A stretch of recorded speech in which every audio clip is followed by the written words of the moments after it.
motion.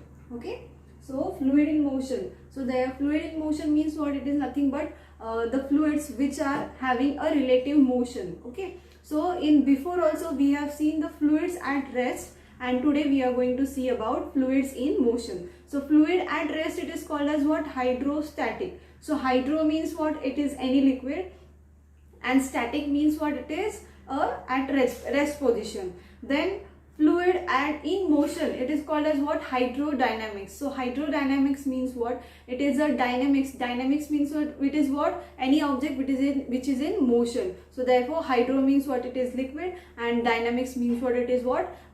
Motion. Okay, so this is the branch of physics which deals with the fluids in motion, called as what? Hydrodynamics. So the first property we are going to, before this we have to see some properties so that you will be understanding better. Okay, so steady flow. Steady flow means what? It is a flow. In this steady flow, the flow is very steady, or it is smoothly flowing. But here this is a measurable property of a fluid. So measurable property of fluid means what? Pressure, or you can say velocity. They are constant at any point over a time.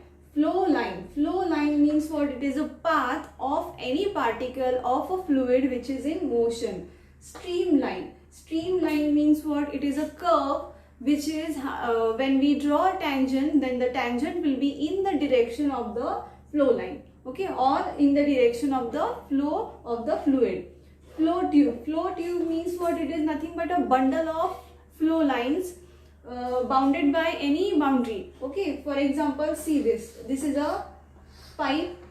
In this we can see that there are different types of layer. Then this is the flow of direction. So these lines are called as what? Nothing but flow line. Okay, and the bundle, this whole thing is called as what? Flow tube. So flow tube is nothing but what? It is a bundle of flow lines. It is bounded by a boundary. Okay, now streamline flow. Streamline flow is nothing but what? In this there are different types. There are various adjacent layers, but these adjacent layers of the fluid, they will flow very smoothly. And if you calculate the velocity of streamline, then it will be constant at any point. Here the last point is what? Turbulent flow. Turbulent flow means what? It has no direction. Then this turbulent flow is not a steady flow, and therefore the velocity at any point you will calculate, you will get different. So therefore the velocity is different at different points. So therefore turbulent flow has no pattern to flow. Okay, so these are the some properties in fluid in motion. So this will be helpful for you for studying the other properties which we are going to study about this. So next is what? Critical velocity. Critical velocity is nothing but what? It is about these two things.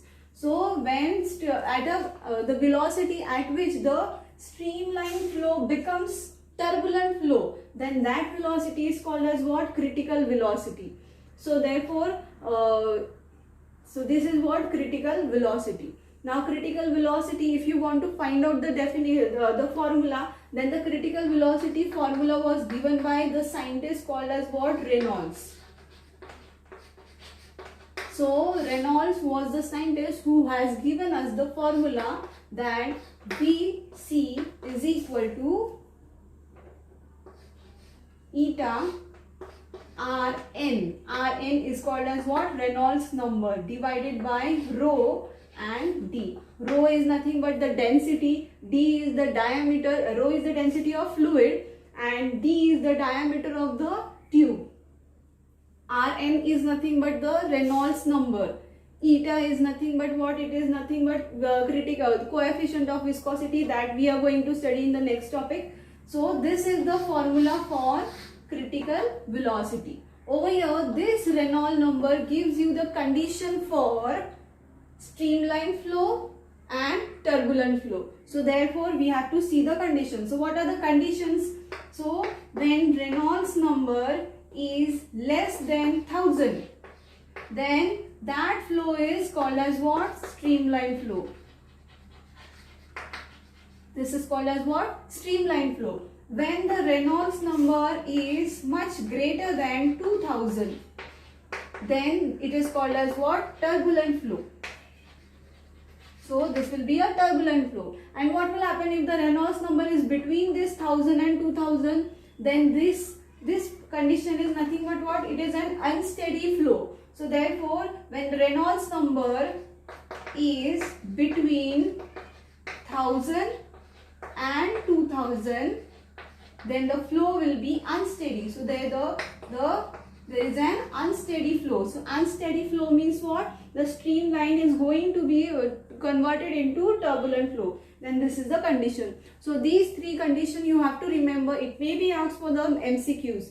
So this is called as what? Critical velocity. It was given by whom? Reynolds. Okay, so this is Rn is nothing but Reynolds number. If you want to find out the Reynolds number formula, so it will be Rn is equal to Vc. These terms will go here.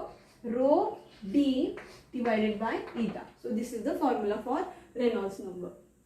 Okay, so the next point we will see viscosity. So you have seen in your daily life various types of liquids which are going to flow in different direction or different patterns. Okay, so let us take viscosity. This is the most important property of fluid. Okay, so viscosity means what? You have seen that water, we will take example water and honey. Everybody knows about these two fluid, right? So if you take a water, then and this water is going to be poured from a glass, and the honey is also going to be poured from a glass. So what will happen? If you observe that the water will move very fast and the honey will move very slow, and the honey part, some of the part of the honey will be sticking to the glass. Why this is happening? Here in water the viscosity is very less, and in honey the viscosity is very little more. Okay, so in this the honey is going to experience a dragging force.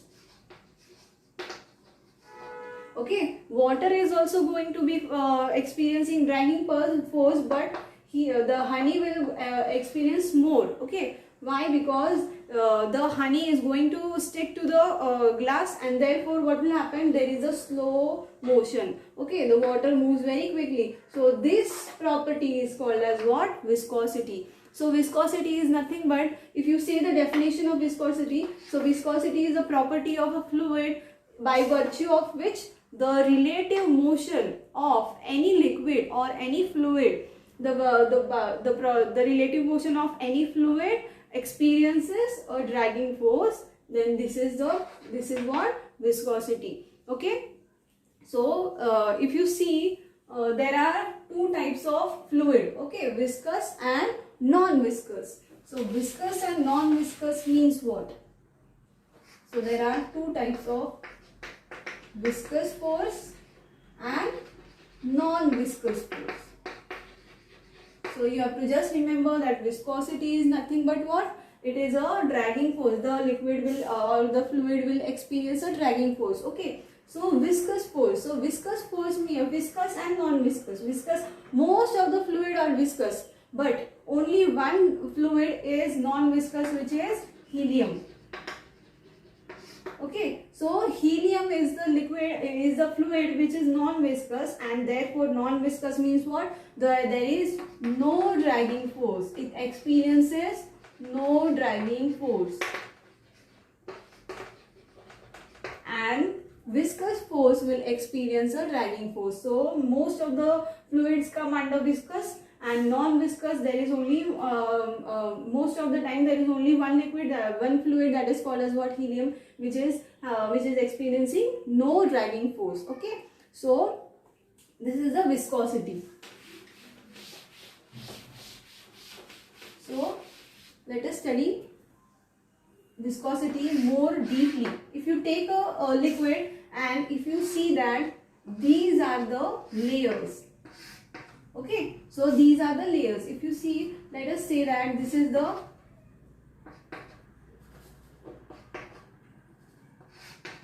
layer.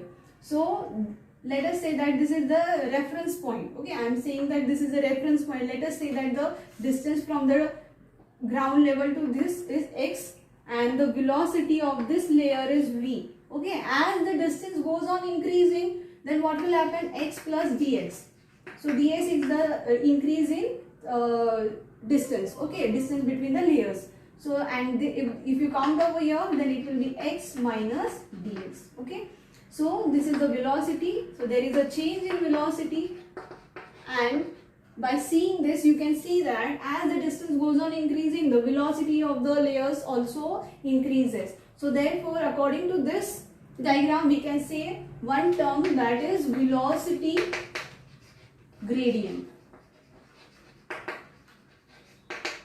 Okay, so velocity gradient. So velocity gradient is nothing but there is a change in velocity with respect to distance. So therefore, what will be the formula for this? It will be dv by dx. So dv by dx is nothing but what? Velocity gradient. dv by dx. So this is called as what? Velocity gradient. And if you see the SI unit of this, it will be per second, or you can write s raised to minus 1. Okay, so you have to calculate the unit of velocity and unit of distance. It will give you s seconds. Okay, so this is the velocity gradient. And next we will see coefficient of viscosity.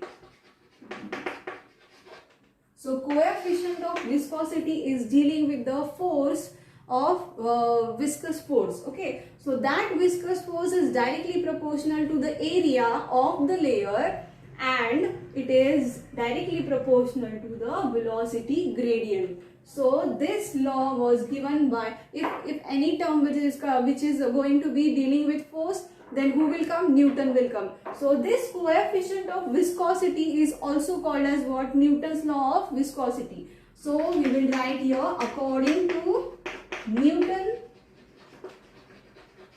Newton's law of viscosity,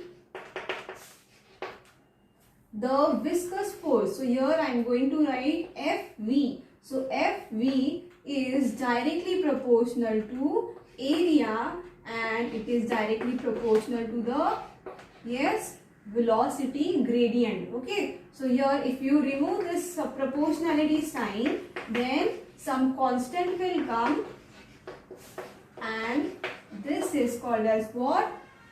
Velocity gradient. Okay, so if you want to find out the coefficient of viscosity, then the formula will become eta is equal to Fv divided by the area, and this velocity gradient will come on this side, and therefore it will become area dv by dx. Okay, so this term is nothing but velocity gradient. And what will be the for this unit of this coefficient of viscosity? So the force unit is Newton, right? Over here area, it will be per meter square, right? And here dv by dx has unit per second. So per second it will come over here. So therefore it is what? Newton second per meter square. This is the unit of whom? Coefficient of viscosity.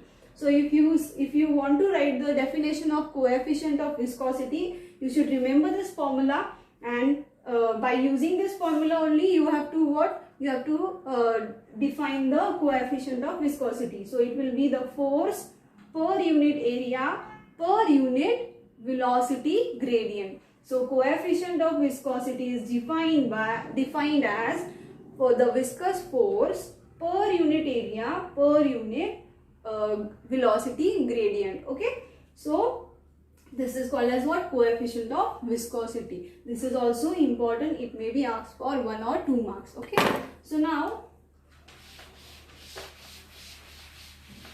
the area which we are considering in coefficient of viscosity is dealing with the the layer area, not the cross sectional area. So this you have to remember. Okay, so the next point we will study about is Stokes law. Stokes law means what?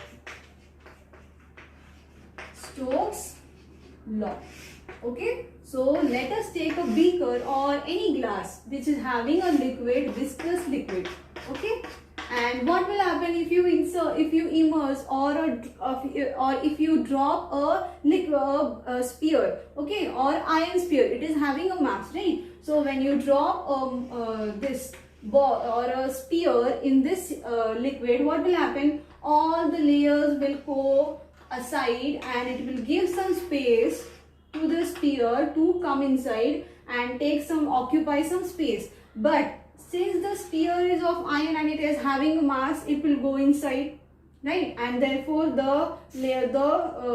this layers of the water, or you can say layer of a fluid, also will give some force to this sphere. So therefore, if you according to this, you can say that the force, or you can say the viscous force, is directly proportional to, now this viscous force is directly proportional to whom? The radius of the sphere, right? It is going to depend on the radius of the sphere, and then it is going to depend on the coefficient of viscosity, right? So eta will come, and what will come? This sphere is not going to stay over here, so therefore it is going to go inside. So it is having a velocity due to the medium, so therefore it is the velocity through the medium the sphere is going to go. So therefore this is the thing. So if you remove the proportionality sign, then some constant will come, right? So that constant, let us say that it is K, R, eta and V. So this Stokes, this scientists have removed the value of K and it was equal to 6 pi. So experimentally he have find out the value. So it was coming what? 6 pi. 6 pi. So this is the formula given by Stokes law. Okay. So this formula you have to remember because we are going to study it in next section. Okay. Thank you.